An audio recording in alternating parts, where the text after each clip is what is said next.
Hello, this is JP coming to you on behalf of ForPeoplesChoice.com, where we believe that if we'll address the issues of the mind, body, and soul, it will allow us to make choices that will elevate us to heights unknown.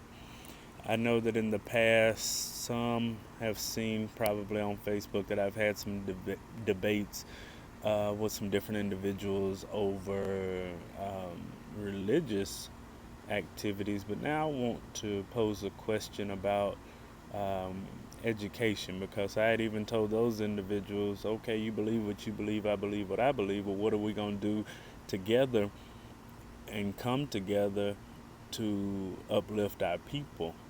And I know one individual said that, if you don't believe what I believe, then we can't work together anyway, and that goes against anything that I'm working towards, because I believe that whatever you're doing, whenever you're doing it, it should be for the greater good, not for a segmented group.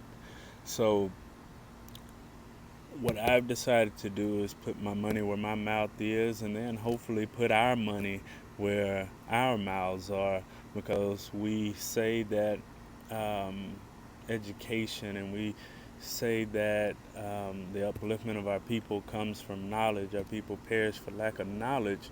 Well, that comes to a point to where we've got to teach them. And what I've done is I'm creating a nonprofit organization. It's through For People's Choice Solutions, but the focus right now is on a segment of that nonprofit called Trip Out. TRIPOUT. Take responsibility immediately, please.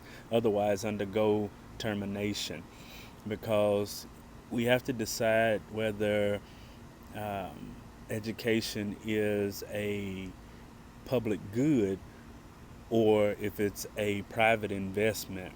And we know that in tough times, making a private investment is hard. It's hard individually for us to pay for certain things and do certain things that um, empower and uplift our people individually. But what we've got to learn to do, like many others have learned to do, is work collectively and unify and do what we can.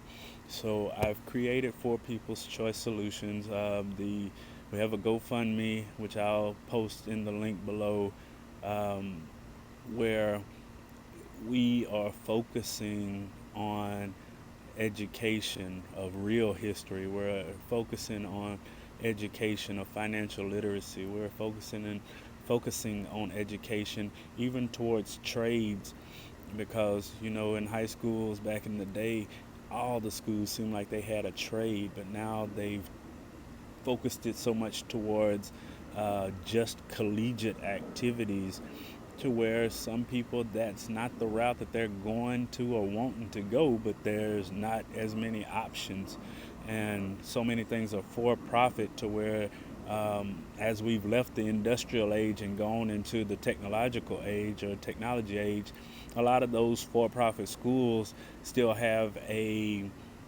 factory mentality where they're just teaching to the test. They're not teaching for comprehension. They're not teaching for understanding. They're teaching standardized tests. So all standardized tests really measures is how good of an aptitude an individual has towards taking a standardized test. So we're trying to change that whole focus, that whole mindset, a paradigm shift. And so I'm asking you to contribute with me. At a meeting I went to not too long ago, I heard an individual say that he didn't want to give this other individual a donation because he felt like it wasn't enough. But he found out how much the little bit he could have given could have gone, and he's saying and regrets that he didn't do what he should have done then. So I'm asking you to do the same thing. Don't worry about it not being enough. Just know that whatever is sent can be utilized and can be stretched to do what needs to be done to accomplish what needs to be accomplished. There will be many more videos to come that will be speaking about this endeavor. So I hope that you will like, I hope that you will share, definitely subscribe, and come and be a part of the movement. Again, forpeopleschoice.com.